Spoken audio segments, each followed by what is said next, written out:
Bom dia, boa tarde, boa noite. Depende do horário que você está assistindo. Está começando mais um RuacheCast. Pai Senhor Jesus, gente, meu nome é Vitória. Pai do Senhor, meu nome é Sara. E hoje estamos começando mais um podcast aqui, né, RuacheCast, com um convidado muito especial, né, maravilhoso, nosso querido que a gente ama muito, que é o pastor Antoniel Farias. Pode Uma entrar. salva de palmas para ele, Aplausos. gente. Pai Senhor Jesus, pastor, Pai do Senhor, tudo bem com vocês? eu tô bem, e você? Melhor do que mereço. Que bom. Como foi o culto ontem, pastor? O culto foi mega, né? Deus falou extraordinariamente. Deus já vem falando, né? Então, Tá tudo concretizando, né? tá tudo. Desde sábado passado, o pastor Bruno Viana veio, pregou, e ele veio e trouxe a complementação daquilo que foi dito sábado E passado. ontem só afirmou, gente. Tá Só. sendo bênção, tá? Sara, você tem alguma pergunta pra gente já começar, né? Como foi o seu chamado pastoral? O meu chamado pastoral foi logo no início de tudo, né? Na minha infância.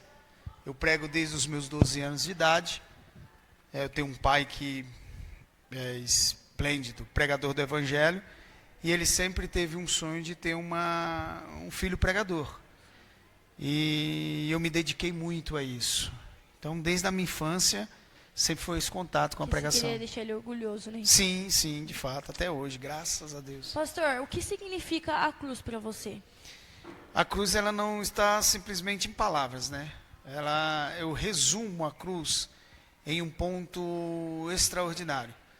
Ela está na vida, no nascimento, no crescimento e no morrer. Para mim, Cristo está à base de tudo, de família, igreja e tudo.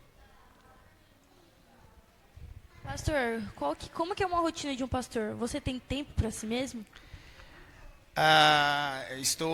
Eu vou ser sincero, eu vi uma pregação por esses dias que me preocupou demais. Porque a gente, às vezes, antes da gente fazer a posição certinha, do jeito que a gente quer, do jeito que Deus colocou no nosso coração, e respeito a igreja, então demora um pouco mais. A minha rotina, ela está fora do normal, então eu preciso me enquadrar, porque a minha família está à base de tudo em questão de ministério. Antes de ministério, de igreja, minha família está em tudo.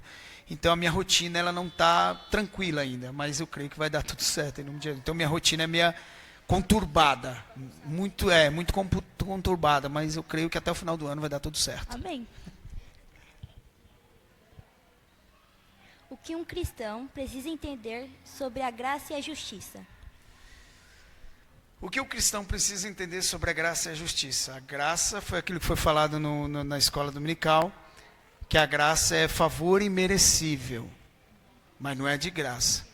Então a graça, todo mundo acha que a justiça de Deus, ela está baseada no mesmo fator, graça e justiça. Só que tem um detalhe, tem muita gente que trata, a graça, a salvação indevida, então Deus tem que fazer justiça. Não. Tem fatos que é justiça e tem fatos que não tem nada a ver e não se relaciona à graça. A gente tem que entender esses dois fatores. Bom, gente, tem uma voz do além aqui, e ela está mandando perguntar pra você, qual que é a maior dificuldade de um pastor hoje? A maior dificuldade de um pastor não é lidar com o povo. A maior dificuldade do pastor é lidar com ele mesmo. É o mais complicado. Em você ter que mostrar uma coisa, você tem que ser... Tem que ser um exemplo, Isso, você tem que ser aquilo que todo mundo quer que você seja. As pessoas se reflitam em você, Isso, olha muito pra gente. É como diz uma frase que até meia... Eu não gosto muito dessa frase, mas é coloquial nesse momento. É pisar em ovo. Você tem que pisar em ovo porque você é um exemplo de tudo. Então, essa fase é muito complicada. E que se você cair, os que estão se refletindo em você caem junto, né? Cai junto e nunca vão ver os outros pastores como referencial. Eles vão dar tipo assim, se o pastor está fazendo isso, por que eu não posso fazer? Você entendeu? É muito Sim. isso, é muito isso. Vamos para a próxima pergunta, né? Vamos. Qual livro você dedicaria para a pessoa que está começando a ler a Bíblia? O livro que eu dedicaria Boa pergunta. Uau, você parece que é filha de pastor. Oséias. Oséias 6. Conheçamos e continuamos em conhecer o Senhor. Por quê? Porque eu costumo dizer que a Bíblia é meu livro de cabeceira. Então, cada momento que você olha e vê Cristo, você está conhecendo a Cristo. Então, no começo do Evangelho, esse fator de você conhecer e prosseguir conhecendo o Senhor, é cada momento, cada momento. Você não pode se desviar nem para a direita nem para a esquerda. Isso é para sempre. Ah, tá. Agora a gente falando de Bíblia aqui, né? Tem uma pergunta aqui que eu fiquei curiosa. Como que o senhor se mantém atualizado com as questões de teologia, teólogas? Como eu me mantenho atualizado em respeito a o que está sendo polêmica hoje, relacionado a isso, eu costumo dizer que tem situações que eu tenho que ser igual, eu vou usar a expressão também, mas é fato que usa, aquelas máscaras de cavalo, eu tenho que colocar dos lados e tenho que pegar essas situações e fazer eu não posso fazer, eu tenho que caminhar conforme Deus me escolheu, porque tem fatores teológicos que não tem como a gente engolir. Então, eu antes da teologia, eu sigo princípios. E os meus princípios é o que me mantém ficar de pé. A teologia é uma complementação acerca da sabedoria de Cristo. Mudando um pouco agora o contexto, como foi a sua história desde o início? A minha história foi uma fase muito difícil. Pergunta? A minha história ela foi um pouco difícil. Vim do Ceará para cá e passamos algum processo, mas a história mais pesada mesmo foi em Fortaleza. A gente chegou a morar na areia da praia, morando em casinha de sapê, juntamente com meu pai, juntamente com a minha mãe, com o Samuel, a Leidiana na época. Então a gente passou uma fase muito difícil, mas eu nunca me esmoreci devido a um pai que eu tenho e uma mãe que eu tenho. Chegar a cobrir a gente com chovendo na casinha de sapê e agora a gente deitado sobre uma rede, cobrir a gente para a gente não se molhar. E hoje eu vivo uma prosperidade que eu olho para trás e falo, meu Deus, valeu a pena a gente permanecer firme. Porque eu sempre costumo dizer que a prosperidade não está em riqueza. Eu olho para o meu pai é próspero. Mesmo, meu pai tem tudo, isso é fato, mas não está se resumindo em dinheiro. Mas o fator da forma em que ele vive. Ele pega todo aquele passado dele e tenta passar por cima. Então foi isso que eu vivi. A minha infância foi muito difícil em questão de moradia, mas em questão de dificuldades. Mas não foi uma dificuldade da gente passar necessidade, porque existe um fator da gente passar dificuldade e as pessoas achar que é passar fome. Não, nunca passei fome. Mas o processo é que me fez ser o homem que sou hoje, devido ao espelho do meu pai e devido ao espelho da minha mãe. Legal que eles são o seu apoio, né? Não, demais, demais. Meu pai é um fenômeno. Pastor, para você, como foi que você sentiu que Deus tinha falado que era para você, que seu caminho era pastoral? Até hoje eu me pergunto quando que vai ser isso. Você só está indo, né, pastor? Só estou indo. É porque a minha vida inteira é itinerância. Você é itinerante. Viajei muito. 22 estados do Brasil, 3 fora, pregando a palavra desde a infância, desde pequeno. Mas pastoreal sabia que ia vir bater em mim. Ia respingar em mim. Só que eu não sabia que ia ser da forma que está sendo. Não, pastor, está sendo difícil. Não está sendo difícil, está sendo maravilhoso. Está do jeito que eu sonhei. Só que eu achei que não seria dessa forma. Eu seria que ia ter mais um tempo, ia curtir mais, a itinerância, as viagens. Só que está sendo uma experiência nova. Até hoje eu estou tentando digerir, engolir, entender. Falar, estou vivendo pastoral. Entendeu? É só o começo, né? Porque já teve muitas confirmações aqui na igreja que eu estava presente, gente, que não vai ser só essa, né? Que vai ter em vários lugares ainda. E eu fico muito feliz em ouvir isso. Então eu olho, porque começou em 4 pessoas, dentro de uma casa.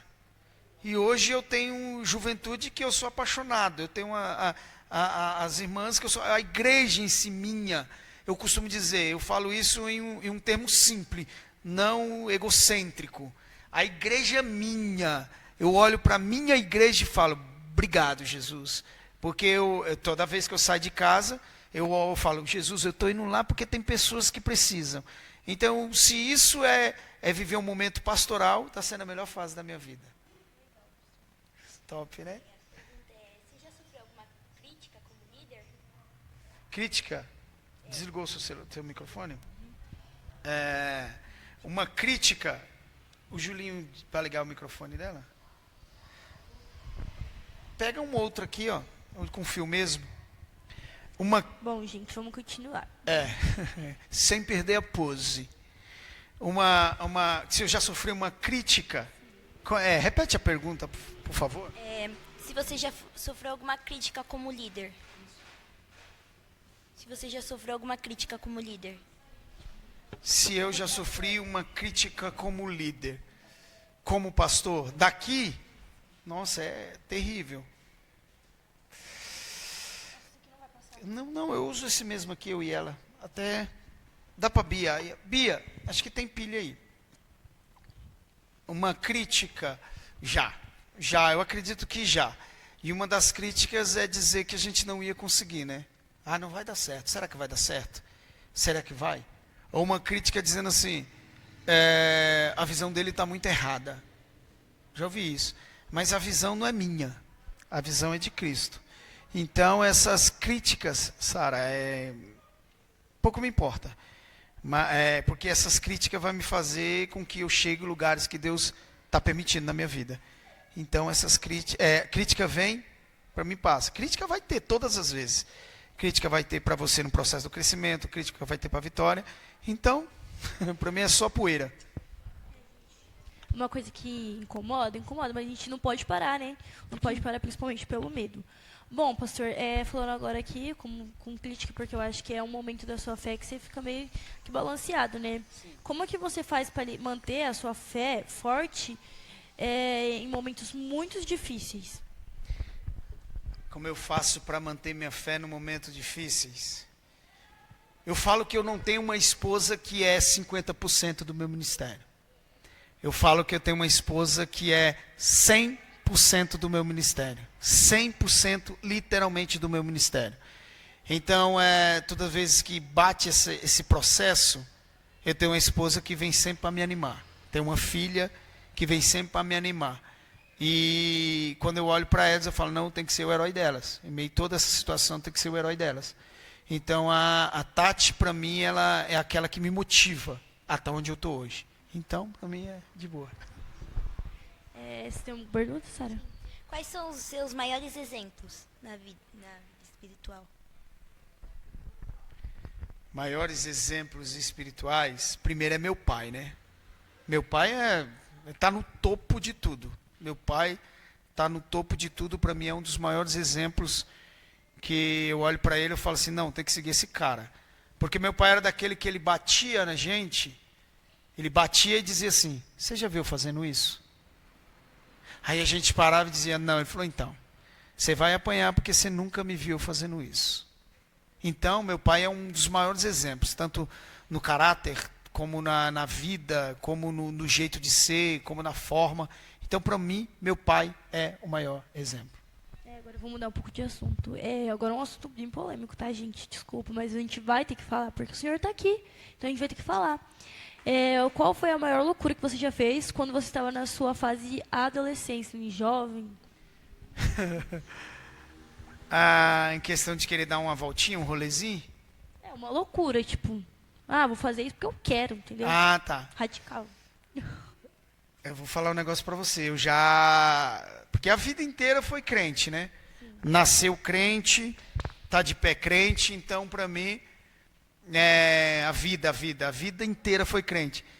Eu achar que eu podia desviar. Falar, não, vou desviar, e eu tentei essa loucura. Você parou ali no momento e falou, nossa, o que eu tô fazendo, né? Aí, se eu contar esse testemunho, é até terrível. Eu cheguei numa balada, e Deus usar o dono da balada para olhar para mim e dizer assim, o que você está fazendo aqui? Mais ou menos isso. Olhar para mim e falar assim, é um caminho sem volta. Aí o outro olhou para mim e disse assim, procura uma igreja. Então, isso ali eu tentei uma loucura, mas eu sei que, como diz a Isa Reis, pastora Isa Reis, nem para desviar eu sirvo. Essa foi a minha loucura. Voz do além, pode falar a pergunta?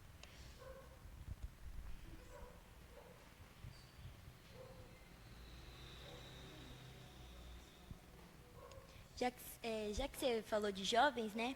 Como manter os jovens firmes na igreja, hoje em dia? Alguma coisa que chame a atenção deles. Isso. Eu acho que eu me inspirei no Alain, o diácono Alain, e uma fala dele lá atrás, e eu quero pegar por base disso que eu acho legal.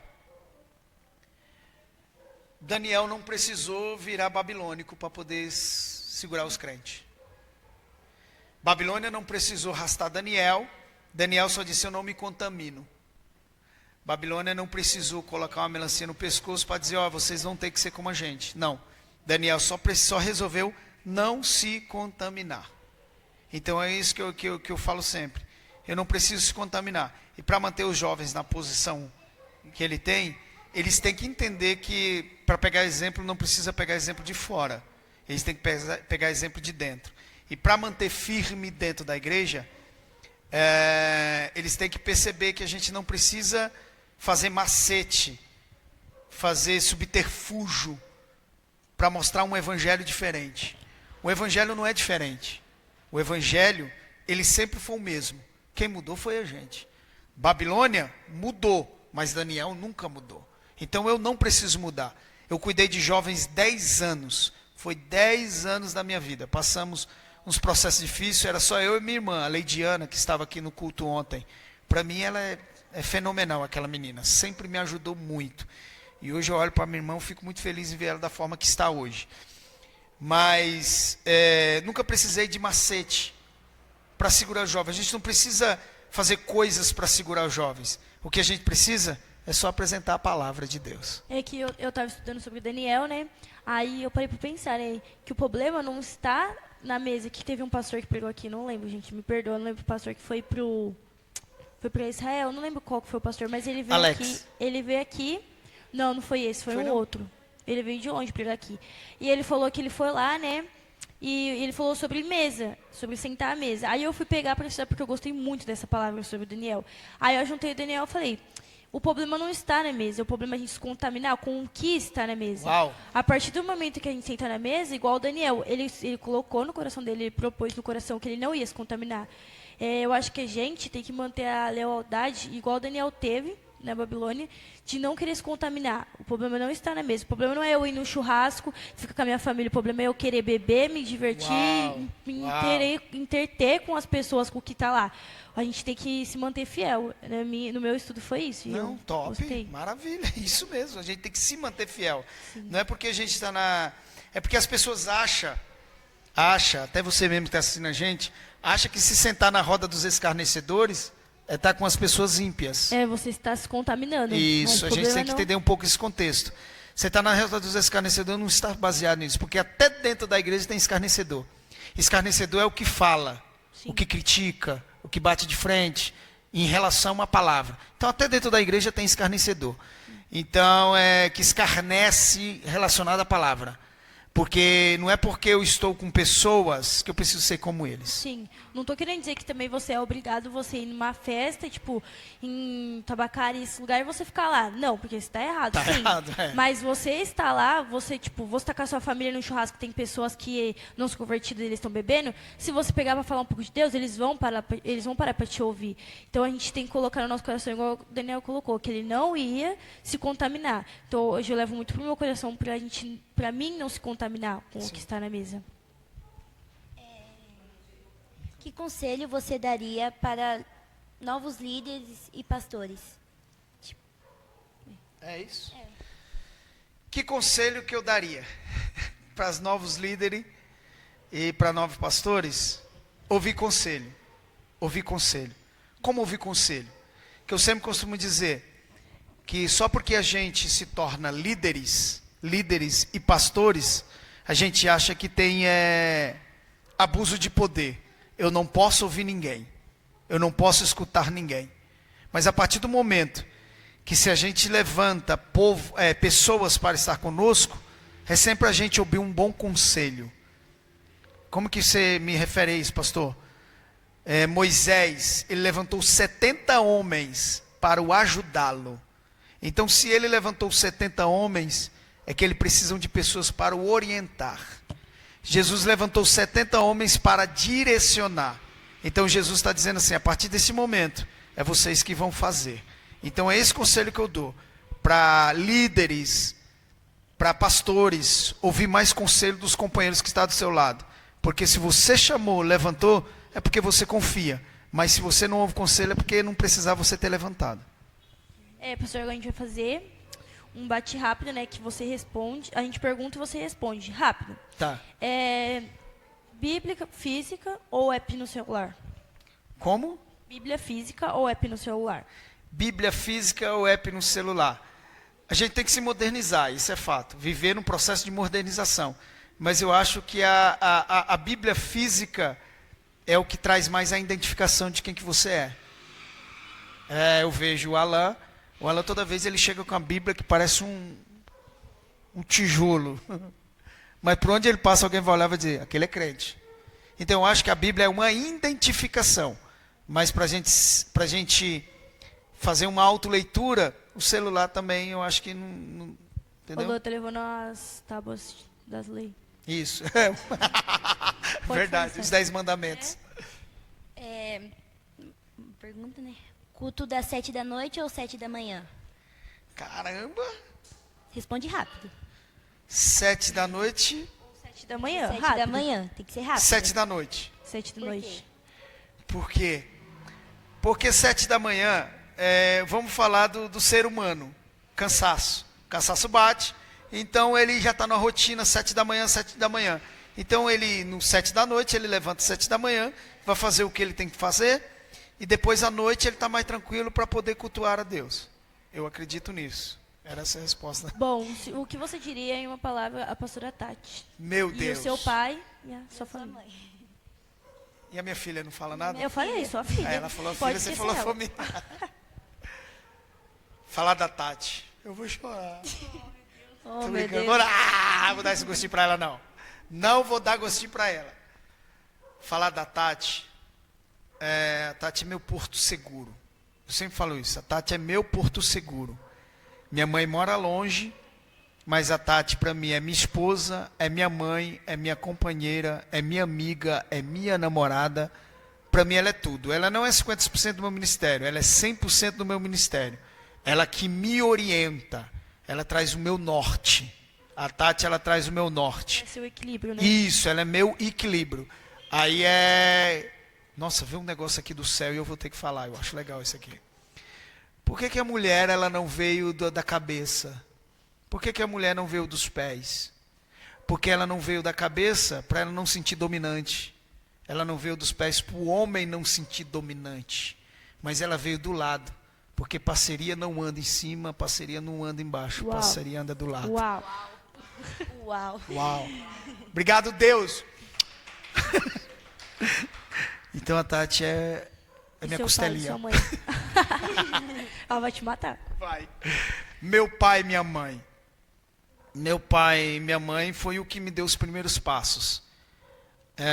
Eu não vou usar essa expressão porque vai ser idolatria. Não, não é idolatria. Eu sou fã do meu pai. Literalmente eu sou fã do meu pai. Eu não consigo ver a vida sem o meu pai. Eu sei que eu vou usar, dói-me, mas um dia a morte chega. O que eu preciso é tentar como eu vou superar isso. Porque eu não consigo ver minha vida sem o meu pai e sem minha mãe. Porque meu pai, por isso que eu falei de liderança, ouvir conselhos. Porque meu pai, na autoridade que na formação que tem, do pastorzão que tem, ele ainda me liga e diz, filho, ora por mim. Então eu vejo que às vezes a gente tem que depender dos outros. Então isso meu pai me ensinou. Mesmo no pouco. E ele sempre traz uma frase, que essa frase para mim é fenomenal. Não tenho tudo o que amo, mas amo tudo que eu tenho. E é isso que me impressiona. Minha mãe e meu pai. A minha filha, vamos mudar de assunto. Estou brincando. A minha filha foi um sonho realizado. Eu sempre falo isso. Ela, antes de nascer, eu sempre tive um sonho de ter uma menina. Uma menina. E um dia Deus usou um profeta e disse, para, tapa na boca. Ela vai chorar mesmo, o olhinho dela. A minha esposa grávida e todo mundo dizendo que era um menino e eu conversando que era um menino. Aí veio uma irmã e disse, não, é uma menina. E vai te honrar muito sobre essa terra. E veio um profeta na minha casa, do Rio de Janeiro, entrou na minha casa e disse assim, o que está vindo no ventre vai te surpreender e vai ser uma grande mulher de Deus. Oh, meu Deus do céu. Então, para mim, a minha filha é tudo. Pastor, o Alan pediu para perguntar para você por que Jesus não teve esposa e o porquê é importante ter a esposa do lado aos cultos, estar presente. Caramba, juntos. pergunta do Alan. Tem que ser o Alan, né? Tem que ser o Alan. Eu vou dizer uma coisa para você. Se Jesus tivesse casado, não seria pecado. Por quê? Porque se Deus deu a esposa, a própria Bíblia diz, é bom que o homem não viva só. Então, se Jesus tivesse casado, não seria pecado. Não seria pecado. Pastor, não é pecado. O ruim é viver na vida torpe. Mas não seria pecado Jesus viver só. Mas imagina se Jesus tivesse casado. 3 anos e meio casado? Quero que vocês fiquem nessa pergunta. 3 anos e meio casado? Jesus, ele casou. Vamos fazer uma suposição se Jesus tivesse casado. Jesus, ele casa. Vida ótima. Esposa apaixonada. 3 anos e meio morre.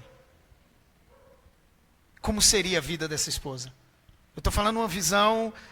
pastor, mas não é heresia. Ela ia sofrer, né? Então, eu acho que Jesus não casou para não haver esse contratempo. Jesus, ele teve uma passada na terra para mostrar quem é ele, quem é o Pai, quem é o Espírito Santo. Então, eu acho que se ele tivesse casado, houveria esses processos. Então, esses processos iriam confrontar a toda a situação. Mas Jesus, ele sempre falou sobre relacionamento. Sobre relacionamento. Então, é esse o meu pensamento se Jesus tivesse casado. Eu não consigo, 18 anos de casado, 18 anos junto com a minha esposa, 17 de casado. Eu não consigo viver como sem a minha esposa. Minha esposa, cada dia que eu acordo, para mim, é minha paixão, minha vida, meu tudo. É a pura realidade. Eu sou casado com a minha esposa, eu acordo com ela e tenho o mesmo amor de quando eu tive com ela há 18 anos atrás. Agora imagina 3 anos e meio. Você mal se apaixonou. Você mal teve o processo do relacionamento. E agora tem que ver o seu marido sendo crucificado. Eu estou falando uma visão familiar. Eu acho que não aguentaria. Então é esse meu pensamento em relação de Jesus não ter casado. Uau. Faça, minha vida. Parou de chorar, meu bebê? Parei. Beijinho de papai. Beijinho de papai. Corta. Se Jesus vivesse na sua vida, o que ele faria? Por um dia, se ele vivesse por um dia. O que ele diria? Por um dia.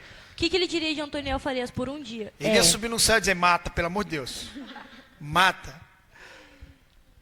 Se Jesus vivesse na terra um dia no meu lugar, na vida de Antoniel Farias, eu acho que eu ia dizer, continua vivendo, Jesus. Continua vivendo. Eu acho que se Jesus vivesse um dia no meu lugar, ele ia olhar para mim e dizer assim, ó, dá para fazer mais. Dá para fazer mais. Porque o que você fez ainda está pouco. Porque o que Jesus fez em 3 anos e meio, em 42 anos eu não consigo fazer. Então eu acho que se Jesus vivesse por um dia no meu lugar, ele dizia assim, está pouco. Está pouco. Respondi? Mais uma? O que você, uma palavra, pastor. O que você diria do seu jovem, do grupo de jovens? Feios. Mano, meu Deus do céu. Pastor, Tô brincando. aqui é a voz do... A voz do Além perguntou o que é a voz? Já sentiu sono numa pregação sua? Se eu já Sua? senti sono? Sim, você já sentiu sono numa pregação sua? Sono? Durante uma pregação, né? Teve um dia que eu preguei. Meu Deus, eu vou Já. começar. Nossa. Teve um dia que eu preguei que eu fiquei tão irado. Não comigo, não com o sermão, porque não existe sermão ruim. Sim. Existe sermão mal administrado, mas tem momento que a igreja não ajuda. Mas teve um momento que eu preguei, que eu não vi a hora de terminar o sermão. Porque a gente estava dando tudo de si, o povo meio com sono, porque não estava prestando atenção naquilo que eu estava falando. E aí é o momento que deu vontade de dormir também, na minha própria sermão. Qual foi seu maior mico que você passou no púlpito? Nossa! Eu tive vários micos, vários. Não foi um mico, foi Todo dia, né, pastor? uma jaula inteira. Todo dia vocês veem os micos que eu passo aqui, mas é na minha casa. Ele passa, gente. Ele Passo. Vem pro culto pra vocês verem. Verdade.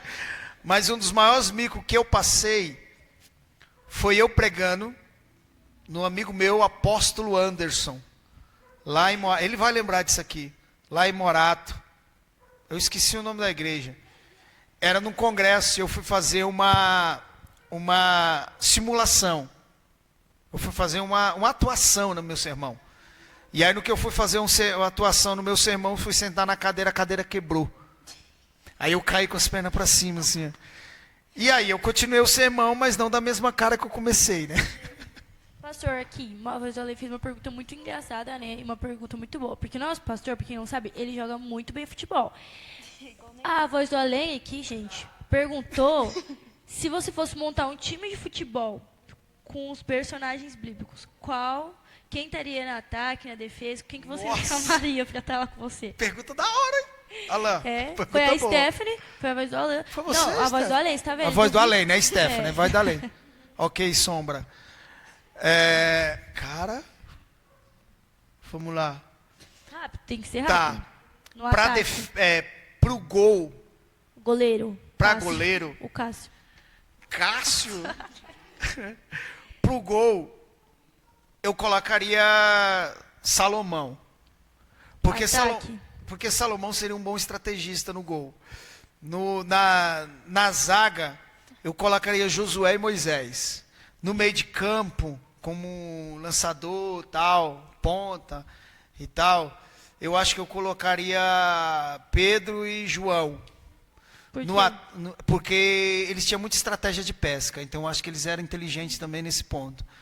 No ataque, eu e Jesus, né? Massava. Tá. Pá. Como fala, Memphis Depay e Yuri Alberto, né?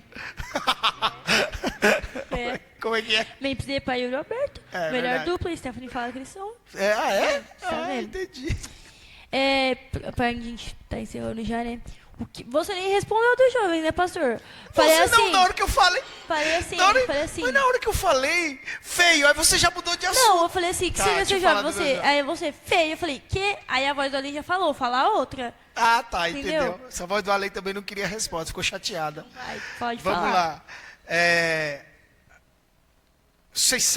Os jovens meus sabem aqui, para quem está assistindo, primeiramente eu quero agradecer ao Alain, a Bia, a Andressa e o Jonathan. Porque o objetivo de quando eu abri o Verbo de Deus era não ter jovens. Não ter grupos de jovens. Era para fazer eventos de jovens. Só que eles vieram me apresentar esse projeto. E eu abracei o projeto junto com eles.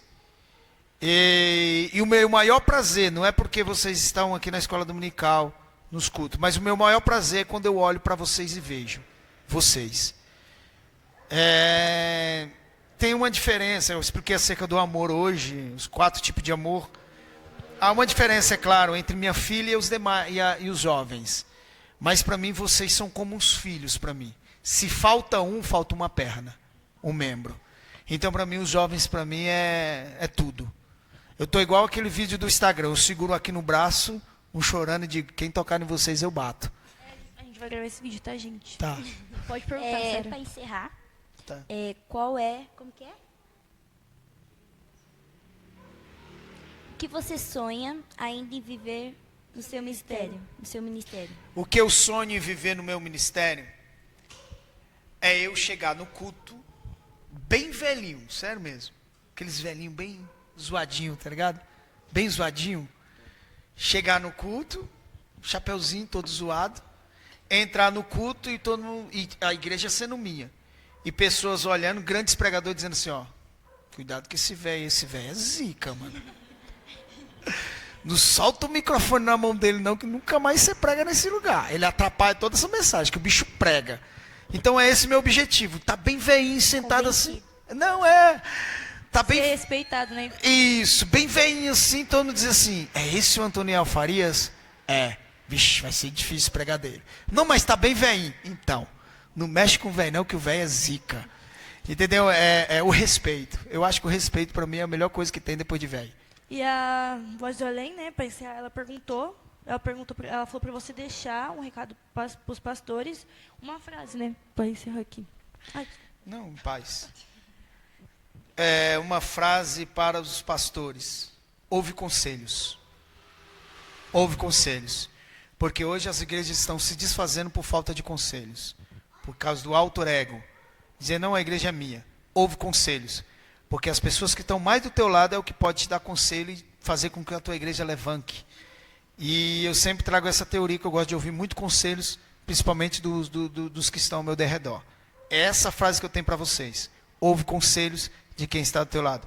E nunca abandone a tua família. Gente, então foi isso, né? Uma coisa que eu queria dizer aqui, né, que a gente fez no outro podcast com a Nayane, né, todo mundo assistiu. A Bonita falou assim que ela não tinha dom. Gente, se vocês entrarem aqui no nosso perfil, Conexões Jovens 8, aqui embaixo vai ter ela dançando super bem. E ela falou o quê? Que não tinha tem. dom. Que não tem, você tá vendo? Você tá vendo, né? E isso virou meme, hein? Isso virou meme, gente. Não sei por quê, porque eu tava falando, será? Falou, eu não tenho dom. Eu falei, em nome de Jesus, você vai ter. Mas é mentira, ela não tem, pastor? Ela dança mó bem. dança muito bem. Ela tem. Entendeu, gente? Mas foi isso, gente. Dia 12 de setembro de... Oxi. 12 e 13. 12 e 13 12 de e 13 setembro. de setembro. A gente tem o nosso congresso que tá chegando. Você tá ansioso, pastor? Ah, demais, né? Demais. Tá com grande expectativa, né? Tô muita expectativa. E ver o que Deus tem para fazer. É esse Porque meu pensamento. vai acontecer grandes coisas aqui. Vai. Entendeu? E a gente espera por todos vocês aqui. Vai ser... Verdade, pastor. Fala do culto que a gente vai fazer, o evangelismo na rua. E o Ah, tá vendo verdade, como ele tá esquecendo, né? verdade. É a idade, gente. Dia 8 e 9 agora. Nós vamos fazer um culto diferente. Como que é o culto diferente, pastor? A gente vamos adotar isso aí, aliás. Vamos adotar através do Alain mesmo. Vamos adotar isso aí. Dia 8 e 9. Dia 9 é culto dos jovens. A gente não vai fazer carro de som na rua. A gente vai fazer culto na rua. Dia 8 vai ser o culto na rua 16, final da 16 do São José. Vai ter o culto. E esse culto a gente vai trazer um pregador de fora para pregar. E vamos anunciar o culto no dia 9 que vai ser na nossa igreja. Então, dia 8 vai ser na rua, na rua 16, no São José. E dia 9 vai ser na nossa igreja, aqui no nosso templo. Gente, vai ser muito legal. A gente espera que todos vocês venham, né? Quanto na rua e quanto aqui na igreja, porque Deus vai usar muito o pregador que vai vir, ele prega muito, tá? Como diz o pai da Bianca, que ele prega muito, muito, muito. Então a gente espera por todos vocês aqui. Tem alguma coisa pra falar, Sara? Gente, então foi isso. Que Deus abençoe vocês e até o próximo podcast. Obrigado por nos assistir. Tchau. Tchau. Tchau.